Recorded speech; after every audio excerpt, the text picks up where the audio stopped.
the three words that come to mind when I think about Robert Smalls are patience, persistence, and perseverance.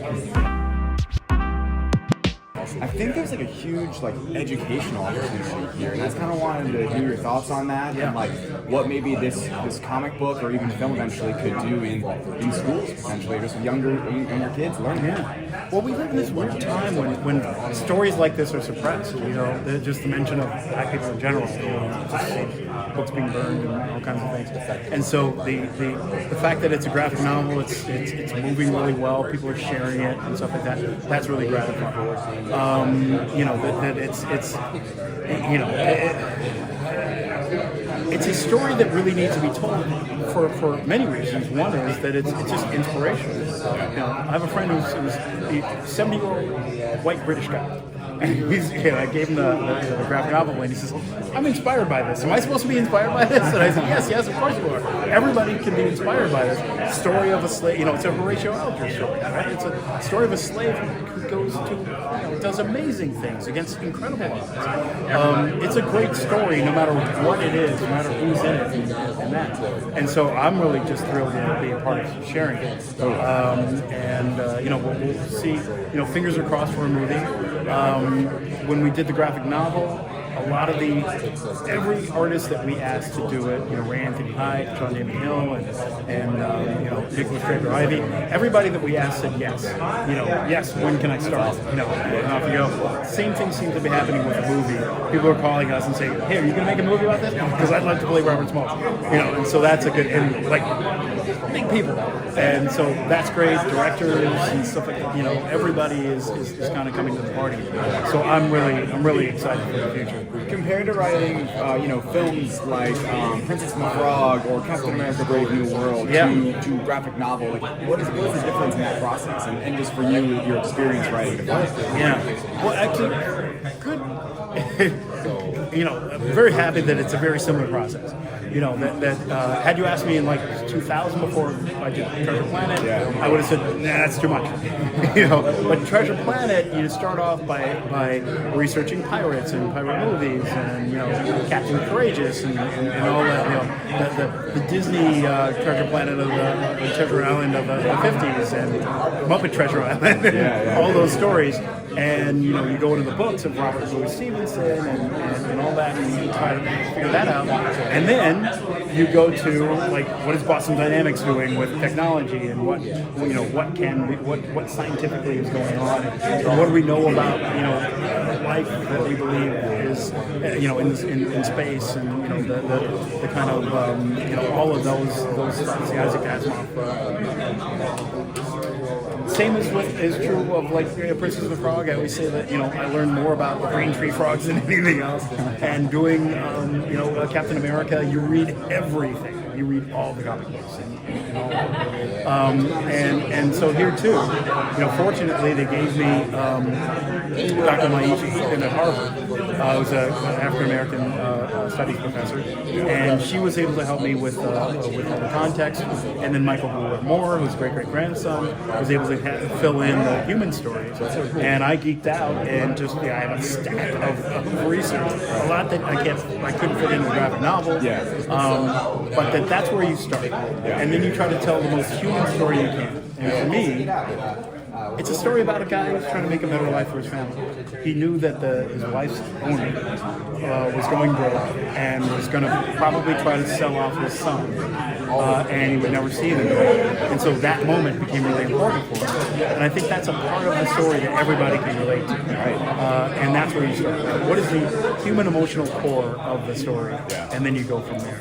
Yeah, you mentioned Captain America, so you're the original writer of Brave New World. So one thing fans are recently connecting is that there's been some like official concept art, Serpent Society. With like that book is amazing. Right? I know, we've been loving it at the Direct. And there's like heavy cybernetic implants, and funny enough, Ironheart just introduced Zeke Stain, who is, you know, a specialist in cybernetics. Was there ever a connection between Brave New World and Ironheart? I don't know. I mean, I think that there are some concepts in the MCU that are just that wind up kind of getting transplanted all over the place. I know that Sam Stern's one of his great powers was the ability to to work people's minds, and that really plays well as a super villain ability. I don't know. I mean, you'd have to ask the other projects, what they were inspired by. Right. Sometimes there's just something is in the zeitgeist, and you just say like, what if we do this? But you'd have to ask everybody. One last quick Captain America question, just out of curiosity. So there was recently some behind-the-scenes photos showcasing Isaiah Bradley's stunt double in a superhero costume, which we didn't get in the movie. So with that concept art I was just mentioning, with him fighting Red Hulk alongside Captain America and Falcon. So I was just curious if you could elaborate on what that version of the movie and sequence maybe could have looked like. How much trouble are you trying to get me into? just a little. Yeah, they released that photo. I was like, oh, good. Well, I think the question answers itself. Obviously, there was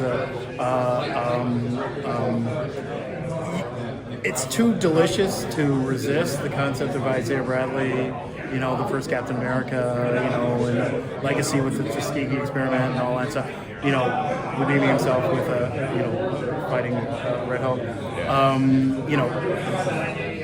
Movies are they change all the time. There are versions of Princess and the Frog. The first version to the second version, I think we wrote 75% of the movie, and then second to third, I think it was 50%. And it just keeps going like that. So there's just concepts that work. Yeah, that you just wind up kind of like, this is great, but it just doesn't fit in this particular movie. I think there's MCU lives on. Yeah, of course. So we can cross our fingers. So how did you first get involved with this project? Being an actor, acting is my day job. A friend of mine, Chris Cooper, who was already working with Legion M, and a big brother of mine and mentor who I was working with named Bill Duke, brought the project to my attention, had me read the initial script, and shamefully I did not know who Robert Small was. I didn't know the story. They asked me if I was willing to, what I thought of it, one, and then if I was willing to come on board, and instantly after reading the script, understanding, doing my own homework on Robert Small, I vowed, to them and to myself, that I would do whatever it took to get this story told. It became very purposeful for me, and I think this project is not only an impactful one to witness and read and learn about, but it's also very impactful for me and all of us involved to be a part of telling this story. Right. What do you think your best or greatest addition to the process so far has been? That's another great question, man. I think it's been, the three words that come to mind when I think about Robert Small are patience, persistence, and perseverance. And I immediately saw that, related to that, because that's kind of like the life crux of, that's the crux of my life. It's like the mantra, motto, and motivation for me in all things that I do as an artist, as an actor, as a man, as a father, is as I try to lead with patience, I try to lead with persistence and then perseverance. So that's one thing that I bring, and then of course all my resources, information, and know-how, connections, and all of that come along with the business aspect of it, and then also creatively, I bring something that is integral to the life and legacy of Robert Small. Without it, I refuse to allow the project to go into like another place of, ego in Hollywood and, the status quo of what's going on at the time. No, this is a real man with a real story, and it's going to be told the right way. Yeah. So you're a producer. Yeah. Could you be in the movie too? Like, could you act? People keep asking me that. Yeah, I could. And initially, that was what I thought when they brought me the project. I thought they would pay me to be in it, which I'm willing to. People ask me that all the time, and I'm willing to. But it's more important for me because I've been blessed. My career's been blessed. I've been blessed to be a part of some incredible projects as an actor. CW and as well as stuff coming out. That's come out already and then still coming out. I've been very blessed as an actor, man. So for me, this project didn't. I didn't get into this project to like see myself in it or put myself in it or say what. For me, it's really about making sure the story gets told and told the right way, like sincerely. So I could, who knows, maybe, but right now my goal is to see it get told, and really make sure that it hits all the marks, to impact a culture. And where are we at with the film? Oh, we're in development, man. Yeah. The graphic novel's out, as you know. Yeah. Selling out everywhere, doing very well. #1 on Amazon, selling thousands of copies, like having to reprint and just keep up with the demand for it, which is incredible. We're really happy about that. So our day-to-day operations, as far as Defiant is concerned, is strictly film focused. It's strictly film focused at this point. So we're in development. We got some great. We wanted to announce some things this weekend, but legally we can't. And it's every day. We're chipping away at this to try to get this done, as soon as possible without rushing. Yeah. And Great. Excited for the heist. Yeah.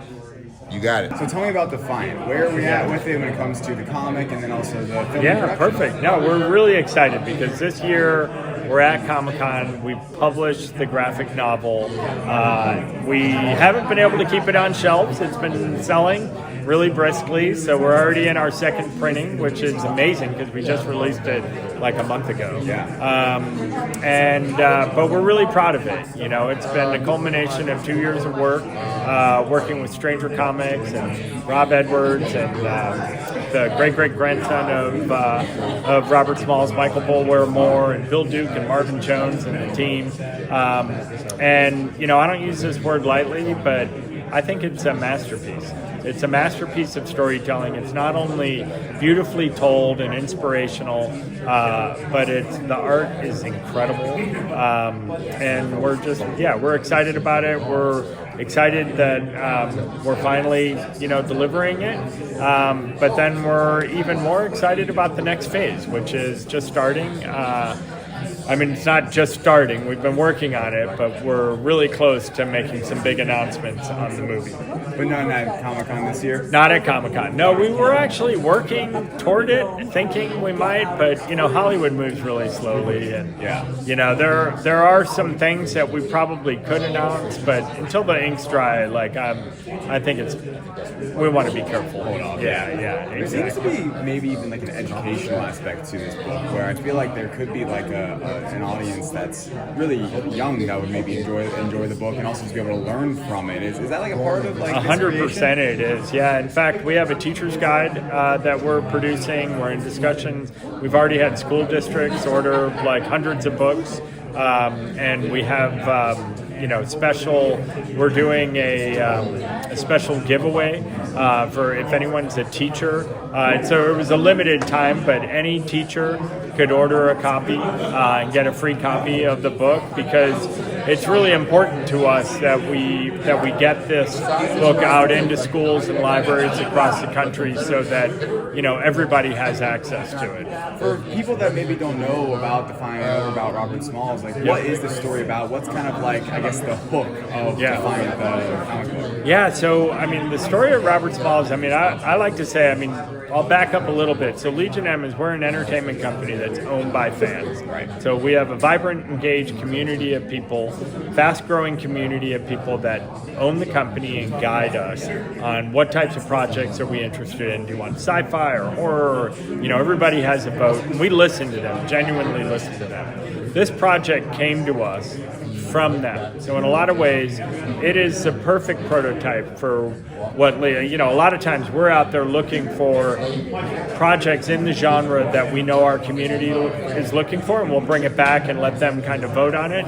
This was the inverse of that. It was literally, hey, this person exists. There was a meme going around the internet that said, we've got 100 Pitch Perfect movies and this many Fast and Furious movies. Why is Hollywood not telling this story? And, that resonated with our community. And we were called on to say, hey, is there anything we could do about it? And so my co-founder, he and I chimed in and said, there probably is, but just to set expectations, this is a big movie, it's a hard movie. We don't know, there could be competing projects, all those things, but we'll take it on. And when we took it on, one of the things that we just couldn't believe is that he's not a household name already. When you hear the story of what Robert Smalls accomplished and who he became and everything he did, it's hard to believe that he's not a name as well known as Martin Luther King. Yeah. So he was an enslaved man working on a Confederate warship in the Charleston Harbor during the Civil War. And one night, in the most audacious heist in the history of the world, he commandeered the ship that he was enslaved on. Got all the, white folk off the boat for the night, which was actually a rarity. Filled the ship with other enslaved family member and friends, and sailed it to freedom through the blockade, an Ocean's 11 style heist, where he had to learn all the calls and pretend to be the captain. And ultimately sails through the blockade. Lincoln makes him, surrenders it to the North. Lincoln makes him a captain of the ship that he stole. He became a captain in the Navy. First black captain, sailed in 17 naval battles. After the war, he moved back south, becomes the first black congressman, starts the first compulsory public schools. And the guy's a legend. Yeah. It's an unbelievable, story. So there's a lot to tell. Yeah. We're going to have 3 volumes in the graphic novel, and just the first one's out right now. Just the first one's out. Okay, awesome. The second one's written. The third one's outlined. We're working on the art and everything. Great. Now. Yeah. All right. Well, thank you so much. All right. Thank you. Appreciate it.